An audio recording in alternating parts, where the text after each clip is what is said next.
Bat নয় এ যেন চালালেন তরবারি। 8-এ নেমে 165 স্ট্রাইক রেটে ব্যাট করেছেন, সেঞ্চুরি হাঁকিয়ে অপরাজিত থেকে ছেড়েছেন মাঠ।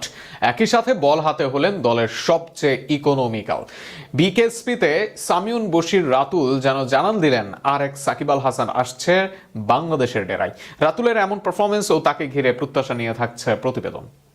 ঘরোয়া ক্রিকেটের ম্যাচ, সেটাও লিগ পর্বের। তবে রাতুল এদিন যা করলেন, এই কাজটা করে থাকেন ইংল্যান্ড অস্ট্রেলিয়ার প্রিমিয়ার খেলোয়াড়রা।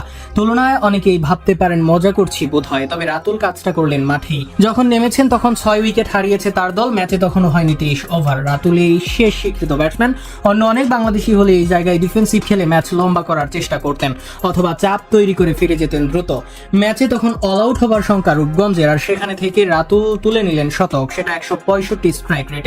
রাতুল এদিন বাউন্ডারি মেরেছেন 16টি, তবে এর মাঝে 4-6টি, 10টি ছক্কা হাঁকিয়েছেন এক ইনিংসে, অর্থাৎ 30 ওভারের পর নেমে ছক্কায় বেরিয়েছেন 2 অঙ্ক। দলের বাকি সবাই মিলেও তার সমান ছক্কা মারতে পারেনি। রাতুল যেন ছিলেন এদিন ছক্কার রাজা। রুয়েল, নাহিদুল, বিপ্লব, সাইফ কেউই রক্ষা পায়নি রাতুলের হাত থেকে। সুইপ, ফ্লিক, ফ্লপটেড শট সবকিছুই রাতুল করেছেন দক্ষভাবে।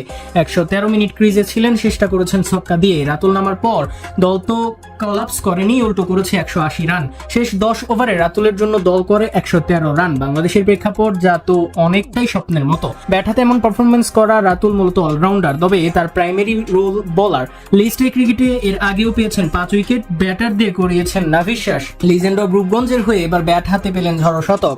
শতক হাঁকানোর দিনে বল হাতে উজ্জ্বল ছিলেন রাতুল। যেখানে 7-এর অধিক রান দরকার ছিল প্রতিপক্ষের, রাতুল সেখানে রান দেন 4.5-এর কম। এর সাথে আবার রাতুল নেন আল আমিনের জুনিয়রের উইকেট। ব্যাট ও বল দুই বিপাকে রাতুল দেখাচ্ছেন তার ট্যালেন্টের পরিচয়। এর আগে 19 পর্যায়ে মাতিয়ে এসেছেন এই ব্যাটার। সাকিব আল হাসানের পর বাহাতি অলরাউন্ডার আসেনি বাংলাদেশ ক্রিকেটে।